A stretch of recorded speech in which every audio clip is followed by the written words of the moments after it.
फक्त कॅलेंडर बदललंय, दिवस तर सगळे तेच आहेत. तोच दिवस आहे, तेच सगळं आहे, फक्त कॅलेंडरची पानं चेंज झाली आहेत. जबाबदाऱ्या तेच आहेत, नवीन काहीच जुनं नाही आहे, सगळं काहीच नवीन नाही आहे, सगळं जुनं आहे. तरी पण या वर्षात संकल्प करायचा, वाईट वृत्तींना सोडून द्यायचं, वाईट विचार सोडून द्यायचे, चांगल्या विचारांना चांगल्या विचारांचं अनुकरण करायचं. जे आपल्याशी वाईट वागले त्यांना वागून द्यायचं, आपण त्यांच्यासारखं वागायचं नाही, आपण चांगलं वागायचं. नवीन वर्षात सगळ्यांना सुख समृद्धी ऐश्वर आणि निरोगी शरीर भेटो हीच ईश्वरचरणी प्रार्थना करते. नवीन वर्षात नवीन संकल्प म्हणजे आपल्या शरीराकडे लक्ष द्यायचं, आपली जी आवड आहे ते आवड जोपासायची आणि आपल्याला जे ध्येय गाठायचं आहे त्या ध्येयावर फोकस करायचा, काम करायचं, आपल्या फॅमिलीला सपोर्ट करायचा, फॅमिली पण आपल्याला सपोर्ट करेल. नक्कीच नवीन वर्ष हे 2025पेक्षा नक्कीच चांगलं जाईल. देवापाशी एकच प्रार्थना करते की मागचं पाऊल आहे ना हे पुढच्या पाऊलापेक्षा चांगलं असू दे, असंच काहीतरी, किंवा पुढचं पाऊल आहे ना मागच्या पाऊलापेक्षा पुढचं पाऊल चांगलं पडू दे देवा माझ्या हातून, एवढंच मी देवाकडे प्रार्थना करते. संपूर्ण मराठी प्रांत म्हणजे महाराष्ट्र, गोवा आणि मराठी भाषिक कर्नाटक, तेलंगणा भागामध्ये ना गुढीपाडवा हा नवीन वर्षाचा दिवस म्हणून साजरा केला जातोय. पण महाराष्ट्र, गोवा, कर्नाटक व तेलंगणातील काही मराठी ना भाषिक व संपूर्ण जगातील मराठी बांधव आहेत ना, हे गुढीपाडव्यालाच आपण मराठी नववर्ष म्हणून साजरा करतो. पण हे पण कालनिर्णयाप्रमाणे आपण 1 जानेवारीला पण नवीन वर्ष म्हणूनच साजरं करतोय. असं कोणत्या पण दिवस म्हणजे कॅलेंडर बदललं म्हणजेच माणूस बदलतो असा नाही. प्रत्येक दिवशी पॉझिटिव्ह राहा, पॉझिटिव्ह बोला, पॉझिटिव्ह करा, सगळ्या गोष्टी छान होत्याल. आपण कोणाचं वाईट करू नका, आपलं पण देव कधीच करणार नाही, ही भावना प्रत्येकाने मनात ठेवा.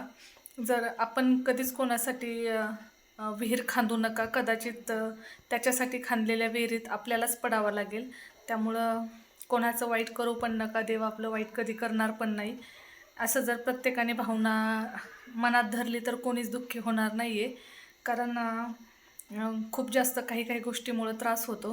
महत्त्वाचं म्हणजे माणसं जपा, कारण एकदा जर माणूस गेला ना तर तो परत कधी आपल्या आयुष्यात येत नाही आहे. आता हल्ली आयुष्य एवढं क्षणिक झालं आहे ना, तर माणूस आज आहे तर थोड्या 5 मिनिटांनी पण आहे का नाही, एवढं माणसाचं लाईफ हे ना कमी झालं आहे. त्यामुळं आहे ती माणसं जपा, कोणाला वाईट बोलू नका, जो माणूस येईल त्याची किंमत करा.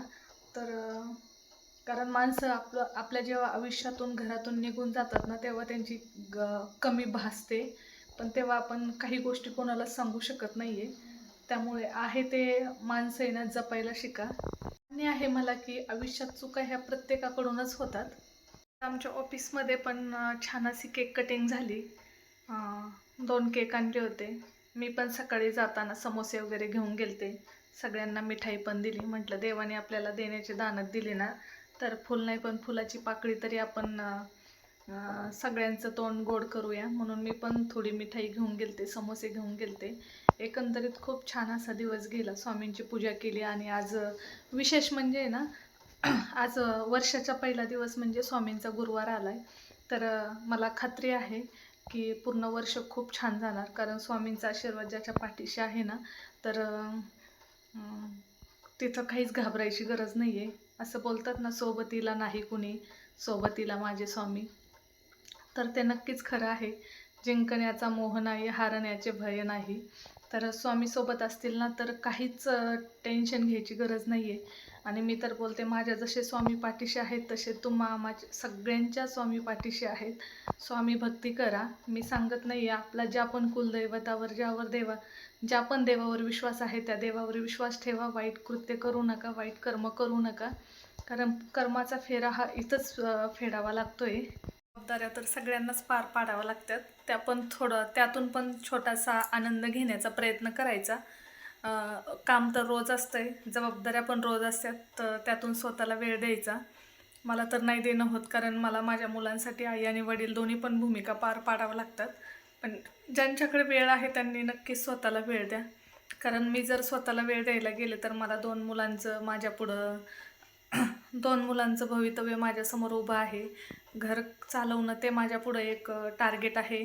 जबाबदारी आता माझ्यावर खूप जास्त, त्यामुळं मला काही माझं आयुष्य जगता येत नाही आहे. तरी पण त्यातून मी जगण्याचा प्रयत्न करते, कारण मला रोज कामाला जाणं, रोज घरातलं पण पाहणं, लेकरांचं पाहणं, ह्या खूप साऱ्या जबाबदाऱ्या आहेत. मला जेवढं वय नाही त्याच्यापेक्षा जास्त माझ्यावर जबाबदाऱ्या आहेत आणि मी त्या पार पाडण्याचा नक्कीच प्रयत्न करते. कारण मी तर तुम्हाला सांगितलं, माणसं जपा, कारण माणसं जर एकदा आयुष्यातून गेली ना तर खूप जास्त त्रास होतो. तो त्रास आपण कोणाला सांगू शकत नाही आहे. फक्त आता माझ्या मिस्टरांना ह्या 19 तारखेला 4 वर्ष पूर्ण होतील. हे 4 वर्ष कसे गेले म्हणजे मी शब्दात पण सांगू शकत नाही. 4 वर्ष हे 40 वर्षासारखे गेले मला, कारण ह्या 4 वर्षात जेवढं सहन केलं तेवढं मी कधीच सहन केलं नव्हतं. तर खूप जास्त त्रास होतो, खूप जास्त मनाला लागतंय, पण सांगणार कोणाला. असो, तर हा दिवस एन्जॉय करा.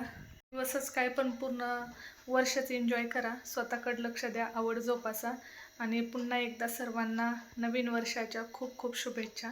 तर तुम्हाला व्हिडिओ कसा वाटला मला नक्कीच सांगा. व्हिडिओ जर आवडला असेल तर व्हिडिओला लाईक करा, छान कमेंट करा, नवीन असाल तर सबस्क्राईब करा आणि काही जर चुकून हुकून माझ्याकडून काही अपशब्द बोलण्यात आले असेल तर मोठ्या मनाने मला माफ पण करा. श्री स्वामी समर्थ सर्वांना. स्वामींच्या परत दर्शन घेऊन व्हिडिओचा शेवट करते. सर्वांना श्री स्वामी समर्थ. स्वामी सर्वांच्या पाठीशी उभे आहेत.